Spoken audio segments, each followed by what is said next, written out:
The installation was straightforward, so if you're just a little bit handy with tools, this is one that you can do yourself.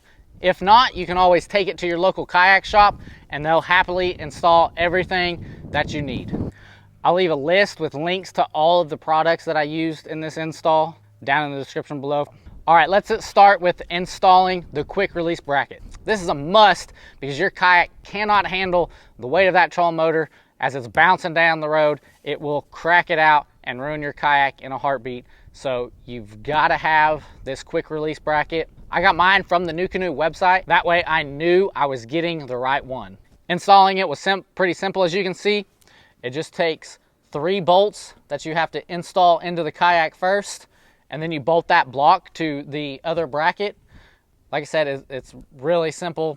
Turn a few wrenches and it's good to go. I did struggle a little bit with putting the bracket part on my kayak because my kayak had warped just enough to where they didn't want to thread quite straight, so I had to have some help squeezing it just a little bit, but that was a pretty simple fix. Next, I had to install the other side of the quick release bracket to the trolling motor itself. You've got to remove the side plates, that way you can reach in there and tighten all the nuts and bolts. But once again, it was pretty straightforward, just 6 bolts, goes in pretty quick and simple and easy.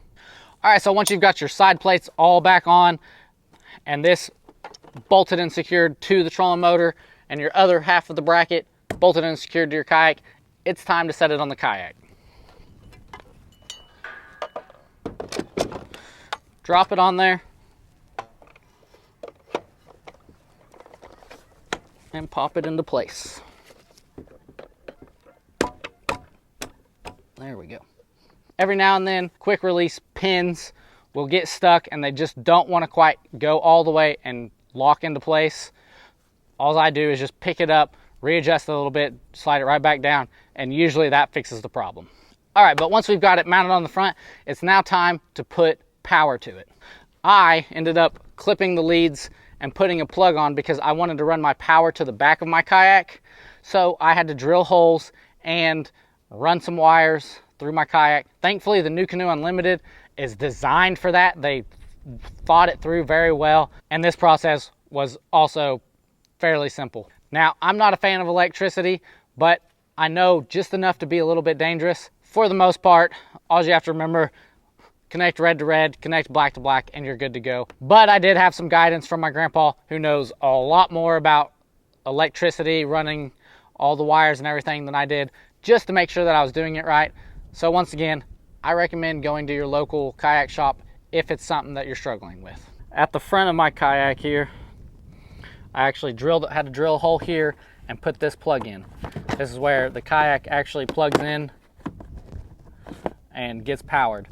Then I had to run wires from here all the way to the back, right there, to this other plug that I can plug in here, put my trolling motor battery here, then my trolling motor is powered up and ready to go. Just like so. Got my battery plugged in, running up front. Trolling motor is now plugged in,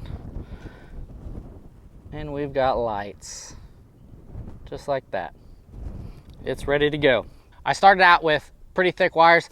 If I remember right, it was like 10 or 8 gauge. Don't quote me on that. I don't remember exactly, but I tried to find a wire that was as thick as my plug wires. Number one, it makes it a lot easier connecting to them, and number two, it just needs that much power to run the trolling motor. So I didn't want to use too small of wires and not be able to get enough current to the trolling motor. To start, I made sure that I had wire that was plenty long enough to reach from the hole in the front of my kayak to the hole in the back of my kayak.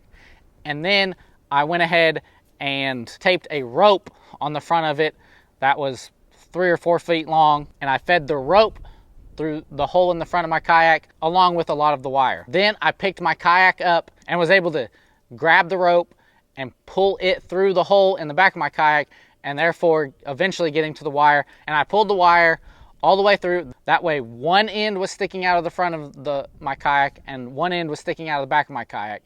I had plenty of wire, and now I could wire my plugs onto both ends and install the plugs. Once I'd crimped my plugs to the main wire, it was an easy installation process. All you gotta do is just screw in 2 little screws on each plug, and you're good to go.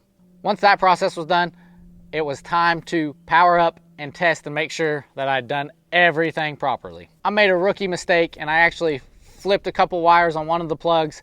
Thank goodness I caught it early on in the testing process and noticed that my trolling motor wasn't running when it should have been, and all it had to do was just recrimp a couple wires and we were good to go, and I got it working fine. And while this was a pretty simple, straightforward install, there are 3 reasons that I wouldn't recommend getting the MotorGuide Xi3, and I tell you those 3 reasons in that video right here. I can't wait to see you there.